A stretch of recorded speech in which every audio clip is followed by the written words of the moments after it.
मरने के बाद स्वर्ग के द्वार पर 4 व्यक्ति खड़े थे।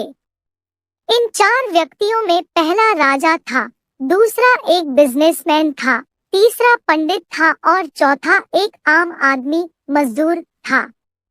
आएगा और कौन वहीं से वापस लौटा दिया जाएगा। सब स्वर्ग का दरवाजा खुलने की राह देख रहे थे और आपस में बातें कर रहे थे। जैसे कि राजा को मरने से पहले से ही आदत थी, उसने अपनी बात सबसे पहले बताई।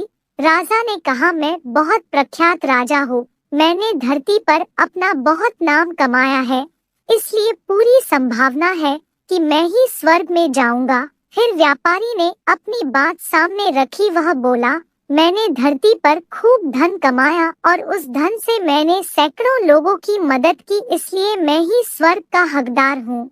अब बारी थी पंडित की, तो पंडित ने मुंह खोला और सबको यह कहा, चाहे तुम जो सोच जानते हैं कि पंडित दिन रात भगवान को याद करते हैं, इसलिए स्वाभाविक है कि स्वर्ग में पंडित का स्वागत किया जाए। जब सब ने अपना अपना पक्ष रख दिया, तब सबकी नजर उस मजदूर पर थी जो चुपचाप अपनी नजरें नीचे झुकाए बिना कुछ बोले वहीं पर खड़ा रहा।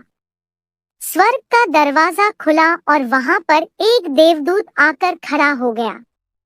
देवदूत के हाथों में एक पुस्तक थी जिसमें इन सभी के कर्मों के बारे में लिखा हुआ था। देवदूत ने सबसे पहले राजा को अपने पास बुलाया और उसको पूछा, तुम बताओ, तुमने अपने जीवन में क्या क्या अच्छे कर्म किए हैं कि तुम्हें अंदर आने देना है या नहीं। राजा ने कहा, मेरा राज्य जितना बड़ा था उतना ही समृद्ध था और मेरी राज्य के सभी लोग खुशहाल थे। सभी बड़े आनंद से रहते थे, मैंने उन्हें कभी भी किसी भी चीज की कमी नहीं होने दी। यही मेरे अच्छे कर्म हैं।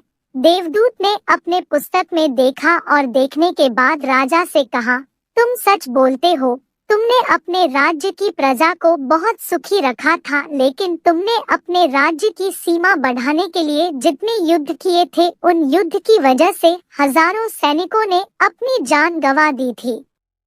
उन हजारों सैनिकों के परिवार के दुख का कारण तुम बने थे, इसलिए तुम स्वर्ग में। व्यापारी से जब देवदूत ने पूछा कि तुम्हारे अच्छे कर्म क्या है, तब व्यापारी ने उससे कहा, मैंने सैकड़ों लोगों को खाना खिलाया है, कई आश्रमों में दान किया है, कई निराश्रित लोगों के लिए घर बना कर दिया है, यह मेरे अच्छे कर्म है। देवदूत ने फिर से अपने पुस्तक में ध्यान से देखा और देखने के बाद व्यापारी से कहा, तुम्हारा कहना भी ठीक है कि तुमने बहुत दान धर्म किया है, लेकिन यह दान धर्म तुमने जिन पैसों से किया है, उन पैसों को कमाने के लिए तुमने न जाने कितने झूठ बोले हैं, कितनी हेराफेरियां की है और कितनी मिलावटें की है, इसलिए तुम भी स्वर्ग में नहीं आ सकते।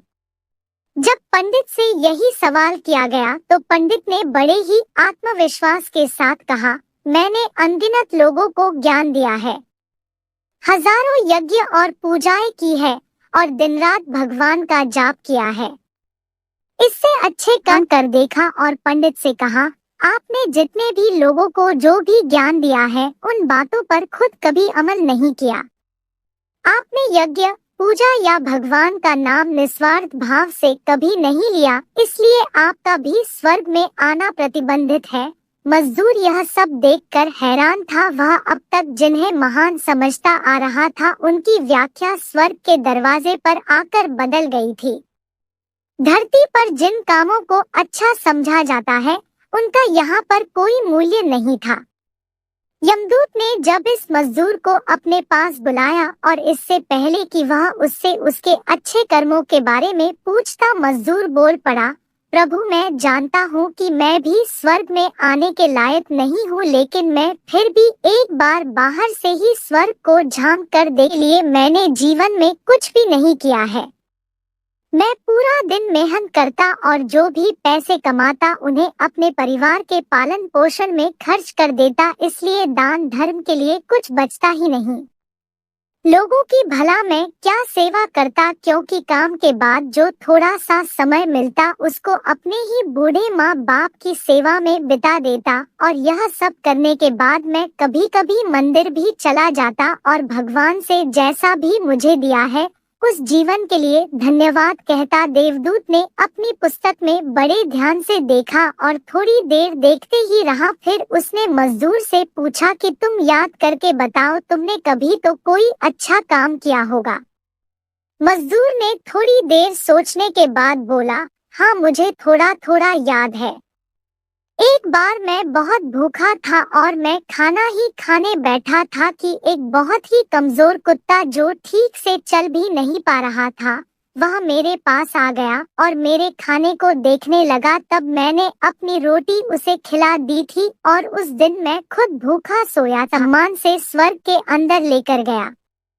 दोस्तों, अच्छे कर्म लोभ मोह माया इन सब भाव में आकर नहीं किए जाते और ना ही उन्हें अच्छे कर्मों की श्रेणी में गिना जाता है। निस्वार्थ भाव से किया गया एक ही अच्छा कर्म भी आपके जीवन के सारे पाप धोने की शक्ति रखता है। इसलिए जब भी मौका मिले निस्वार्थ